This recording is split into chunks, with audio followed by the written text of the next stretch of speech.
Marking lots of fish, 30 to 40 mostly. So that's where I'm going to start with the downrigger. Okay, so you can see there's fish down to 60, up to 30-ish. Here's my downrigger ball. These could be max down here. I'm not sure there are max in here. So I'm just gonna have to sort out what's trout, what's kokanee, what's mackinaw, and see if we can't find some fish.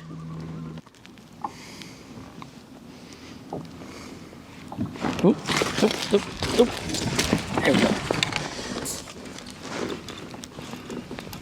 This could be my very first Canadian kokanee. I've never caught an international kokanee. So today I'm starting at Sulphurous Lake, which is in the heart of the Cariboo, in the 100 Mile House area. And it's a really exciting area. There's a bunch of small lakes. Like there's literally 3 lakes within 5 minutes of the resort I'm staying at that support kokanee. They're all fairly small to medium-sized lakes that are fairly well protected. So they're great for small craft like kayaks and small power boats. And because there's so many lakes here, there's always at least 1 or 2 lakes that are kicking out decent kokanee in the 15 to 20 inch range every year. And on this trip I'm going to be fishing several of them, the first of which is going to be Sulphurous, which I'm doing a little bit of an evening fishing trip here. This one was on a gold and pink teardrop with Wonder Bread platinum flutter bug. See if we have a trout or a kokanee. It's fighting very kokanee-esque. Oh yeah, that's a kokanee. It's a nice fish too.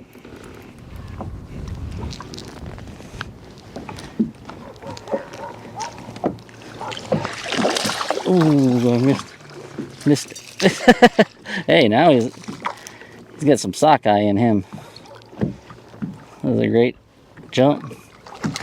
Come on. There you go. That's a beautiful fish. Awesome.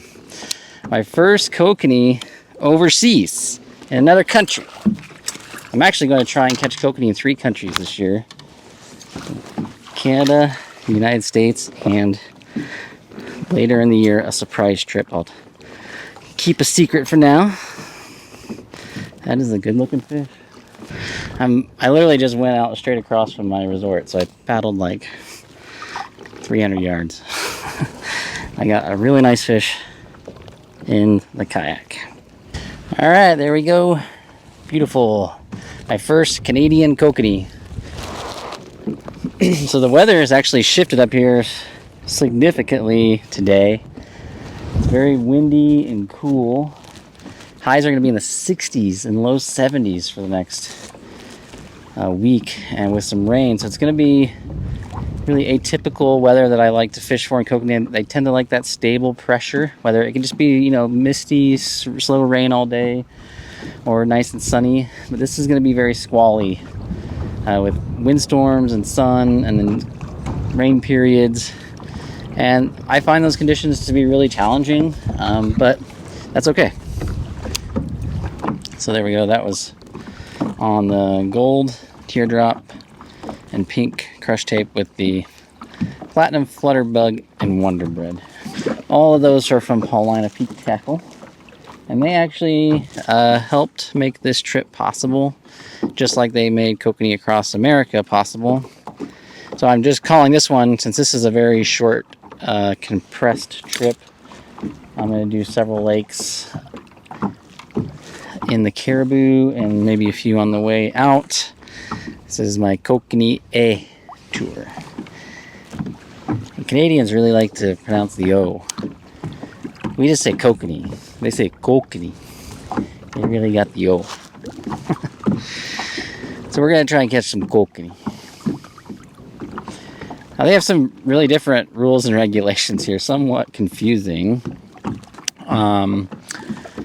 You are only allowed to run 1 rod per angler unless you are fishing by yourself from a boat. Then you can run 2. If you read the regs, it kind of is confusing about the number of hooks you're allowed, because it says 1 hook or lure per rod. but you can have multiple hooks on a lure. So I think, you know, kokanee squids with 2 hooks are legal. So that one I did, I clipped in at 30 feet, put a 3-ounce weight on, and then I let another 70 feet of line out. And that was the winner for my first kokanee. I'm using garlic, bloody tuna, white gulp maggots on this lure. On that one I'm using green anise krill shrimp. And I have yet to get a bite on that. That's like my confidence rig right there too. That's the silver moon jelly dodger with pink micro G. That's my go-to. We'll make a swing back through there where I saw that big school, but they're not super bitey in here, so if I don't get bit again, I'll probably move on. See if I can't find some other fish that are a little more eager to feed. I suspect the bite will get better as we get closer to sunset. It's 5:30 now, so we still got a good 2.5 hours before the sun really starts dipping. Oop. Look at that. Another bite on the Wonderbread flutterbug. It's turned into the hot lure. So this lake is kind of divided into 2 large basins, and it's primarily where I'm sticking right now is to the western basin, which is closer to the lodge that I'm staying at. But they're both pretty equal-sized basins, so I'm fishing a new lake and I don't really know where kokanee are going to be. I tend to focus on the largest basin because it's just more likely to hold and trap fish in there. I have pretty much the whole lake to myself except for one other boat. That's a little guy. I'm gonna let him shake off. Water temperatures are pretty chill, so like I said, we'll just pop him and let him keep going. See you, buddy. There he goes. We want a little bigger than a second-year fish. This is the winning combo so far. It makes me want to change out the micro hoochie to something else, something with action. They're digging the action. Now the boat launch is actually on the eastern end of the lake. You can see it over there through that gap in the trees. Looks pretty rudimentary, unimproved, I would say. No dock or anything that I can see from here. I'm always torn when I come to new lakes between exploring new areas just to check out a new lake and also just staying where I know there's fish. The explorer in me wants to just go and see, like, ooh, what's around this island? What's around the bend there? I am marking a lot of macks here. And in my experience, when there's a bunch of macks around, kokanee are not all too pleased to be feeding. Nobody wants to eat when they're about to get eaten. Alright, I was getting at least some bites and marking fish back in the western basin, so I am going to head back that way for the remainder of the day.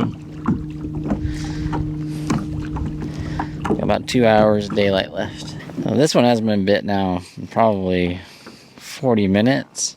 And when you get out in the water and you have rods that are down there for 30-40 minutes, you need to rebait. The scent comes off of them, and I've just seen it time and time again where you'll get one rod that'll get hot, and it stays hot because it's catching fish, you're pulling it up, you're putting fresh bait on it, you're putting it back down, that fresh bait gets bit, and it repeat, and it just builds on itself. You have that one dead stick that's just not getting bit, and that bait's been down there, the oils have all come off of it, and I really do strongly believe that, fresh bait does make a difference, especially in a tough bite situation like here I am sort of chasing the afternoon bite. It's very squally, the wind has shifted in directions multiple times. That tells me that the pressure is shifting, and that's just not great conditions for kokanee. Kokanee, like I said, generally prefer more stable conditions. I generally prefer high pressure, stable conditions. There you go, you can see a big school of kokanee there. I just pulled my downrigger up into it. Hopefully I get something. Alright, I'm going to do something radical and just completely abandon the downrigger again. This has worked for me many times. For some reason, these fish get finicky. The droppers do better. Got one more hour. I've only got one fish in the box, which is pretty sad. But I already have another morning plan to be here. This is sort of just a bonus evening. Oop, there's fish. Nice. This has definitely been the rod. Oh, I think he might have came off. Dang it. I don't feel the weight anymore. I just felt a strong pull and then boop. Oop. Yes. Yeah, he's there. Same rod. Oh, the mysteries of kokanee fishing. It'd be nice to actually convert this one. I lost the last two. The other rod is acting so bizarre. Bouncing all over the place. I gotta swing him into me.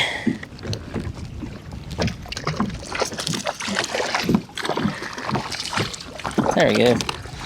Yeah. Not a giant, but I'll take it.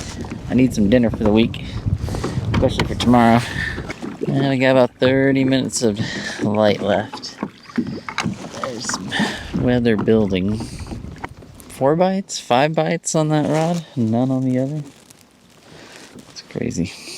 I would consider it a victory if I could actually get a bite on this other rod. I just can't get that to happen. I almost certainly made a huge mistake when I came out here and had a couple bites, did a couple loops through there, and didn't get a bite and just left. I should have just stuck with it. And then I ended up, burning 2 hours exploring other parts of the lake and not finding anything, and then came right back here, started getting bites again just on the one rod. But still, just goes to show that if I ignore my own advice, which is never leave fish to find fish, I probably would have been doing a lot better. But that's okay. I am going to come back out here later in the week when the weather's better in the morning and give this lake another shot. And hopefully find a little bit higher grade of fish. I know that there's some, 16-inch fish being pulled out of here. It seems like right now I'm just finding mostly either smaller 4th-year fish or maybe even 3rd-year fish and even a 2nd-year fish. Oop, there we go. Another one. Of course. The same rod.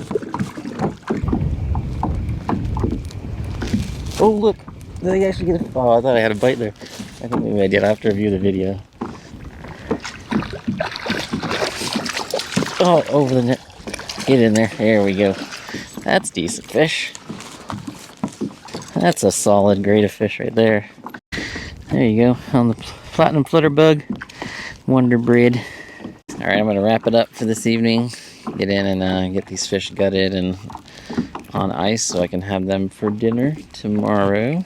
But like I said, I'm going to be back out on this lake later in the week in the morning and see if I can do a little better, apply what I've learned here, and see if I can catch them on more than one rod. That'd be a big accomplishment. All right, guys, I'm back, but not as promised.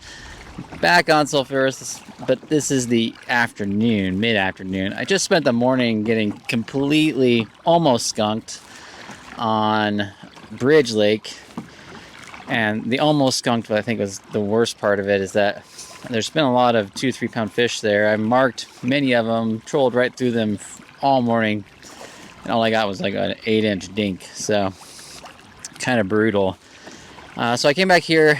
It's overcast, so I'm hoping that there still will be a midday bite here because I'm hoping to be back in the cabin prepping things for tomorrow when I go out on Deca. So we're gonna give this a shot till a reasonable hour. I brought my dinner with me, so stay out here till maybe 6:37 rather than till sunset because I need to get the kayak loaded back up batteries recharged and everything for the next day for filming and for my electronics. So interestingly, even though the bite was really challenging on bridge this morning, all my bites came on flutterbugs there. I couldn't get anything on hoochies or my more traditional kokanee gear. I did get one bite on a spinner, but these flutterbugs was where it was at, and that is what caught all of my fish here on Sulphurous the other day. So I put that same identical rig back on and drop it down with the same exact depth as I was running before. No need to fix what isn't broke, and then we'll start experimenting on the other line. Anytime I'm running a spoon or anything like that, even apexes and whatnot, I don't want to put too much bait on there because I feel like the more bait you load on there, it really can impact the action. So I'll often cut these gulp maggots in half and just run a half on both hooks, or sometimes just a hole on the upper hook and nothing on the tail hook. But I always want to check and make sure that it's not affecting the spoon. The spoon is moving how I want to erratically. That looks good before I deploy it. 2 o'clock is not prime time to be out kokanee fishing, but kind of wanted to have some time to locate the schools. They've been moving around a lot. I think that's one thing I've noticed about lakes with kokanee and lake trout or Lakers, Mackinac. Those predatory fish push those schools of kokanee around, whereas in lakes where I fish where there's not a lot of predation on the kokanee, they kind of just hang out in the same area all the time because they know they can, it's safe, there's nothing to pester them. Predators pretty quickly figure out that, hey, there's always fish hanging out here, so they'll go periodically cruise through there, and they're pushing fish and moving fish around, and it really changes the dynamic when you're out kokanee fishing. Sometimes in some lakes the predation pressure is just so great that it really throws off the kokanee bite. Makes it a lot harder.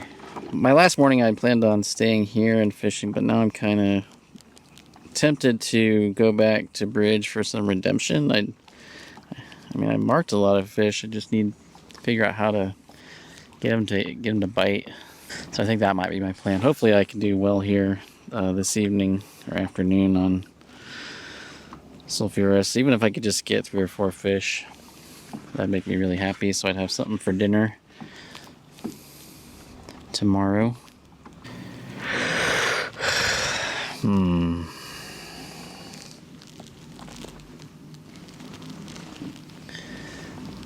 Well, it's the not so kokanee caribou, I guess. Jeez. Slow fishing. Seeing a bunch of kokanee right here. The biggest school I've seen yet. Oop, there they are.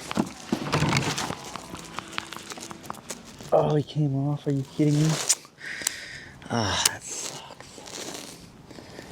Okay, well, at least I know where they're at. There's a short setback too on that. It's 15 foot on the downrigger. See any fish? He's looking. Nope. Oop. There we go. Are you kidding me? It's off. Oh my god. What in the world is going on? They're on there and then they're just off. If I don't catch a fish the next hour, this will quite possibly be the worst day of kokanee fishing I've had in probably 5 years. I don't think I've ever struggled so much. Seen so many fish and caught so few. Well, we're coming up on 6:30. I've done 20 plus miles of trolling today, plus some travel time to and from the fishing grounds. And it's about 6:30. I could probably stay out and pick up a few fish, but my legs are completely blitzed, and I still have to have them fresh enough to do Deca tomorrow. So I think I'm just gonna call it a totally fishless day. I mean, I guess I got a little dink, but yeah, really disappointing for my first full day fishing in the Cariboo. I'm not sure if the weather just had them off because it rained and thunderstormed yesterday. Some of the locals say that that'll throw the bite off for a day or more. You know, one of the things about living where I live in the high desert, it's pretty much never rains from April to September, so we just have high pressure sets in. Every day is the same, and pretty much all I gotta do is avoid fishing after full moon nights and generally do okay. But is what it is. It is fishing. It's not catching. They call it the fishing highway, not the catching highway. So I would say fish smarter, not harder, but today I think I just fished harder and did not get any smarter. But that's how it goes. See you guys next time. Bye.